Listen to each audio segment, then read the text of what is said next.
Before we get started, make sure to subscribe to my channel for more real-life, emotional stories like this and share your thoughts in the comments. I want to hear how you would have reacted. It started with a simple text from her.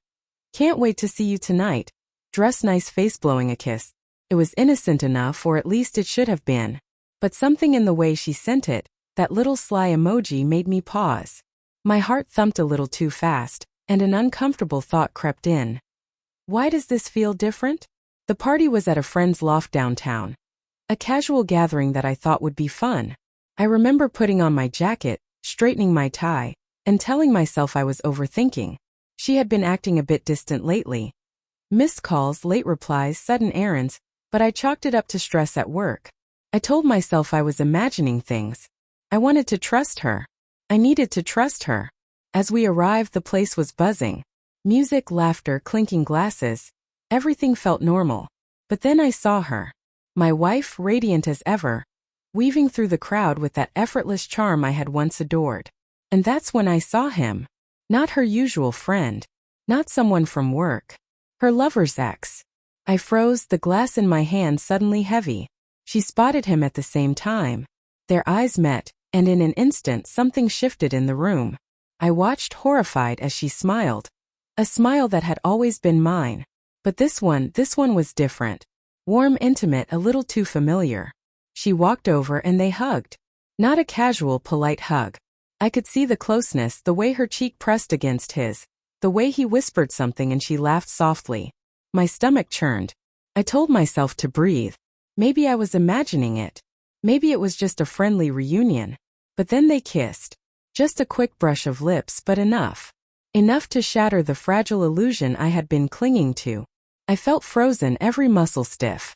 Anger, disbelief, and heartbreak collided in a mess I couldn't untangle. I wanted to run, to scream, to demand an explanation. But I stayed. I wanted to see it all, to understand the truth I had been too scared to admit. The night continued, and I noticed the little things that had always seemed innocent before. She laughed a little too loudly at his jokes. She found reasons to linger near him. Her phone buzzed, and she smiled in a way I hadn't seen directed at me in months. I began to replay every recent memory in my head. The long nights at work, the sudden trips, the vague excuses. All of it started to make sense in a way that made my chest ache. Finally, I couldn't take it anymore. I stepped forward, my voice steady despite the chaos inside me. Who is he? I asked, more to myself than anyone. She froze, her smile faltering. Oh, it's just Mark. We used to know each other, she said, stumbling over the words. But I had already seen the truth in the way she avoided my eyes. Just know each other? I repeated, voice quiet but sharp. You're hugging him like this? Laughing like this? She tried to explain, stumbling through half-truths and stammered denials. I listened, my heart breaking with every word. And then she confessed, finally, reluctantly. Yes, there had been something long before this party, and it hadn't fully ended. But she claimed it was complicated, that she didn't want to hurt me. I wanted to feel anger, but all I could feel was the slow, crushing weight of betrayal. Memories that used to bring warmth now stabbed at me. Our first trip together, quiet dinners, whispered promises. All tainted by the knowledge that her heart had wandered while mine stayed true. I left the party without a word. I didn't argue. I didn't plead. I just walked away, the city lights blurring past, each step heavier than the last. That night I felt like I had lost everything, and yet, in some strange way, I had found clarity. In the days that followed, I grappled with the fallout. I questioned everything, doubted myself, wondered how I hadn't seen it sooner. But slowly, I began to realize something important. Betrayal says more about the betrayer than it does about the betrayed. My worth wasn't diminished by her choices. My love hadn't been fake. I had given my all, and that was enough. Weeks later, I finally allowed myself to heal. I started small, walks in the park, coffee with friends, quiet evenings with music.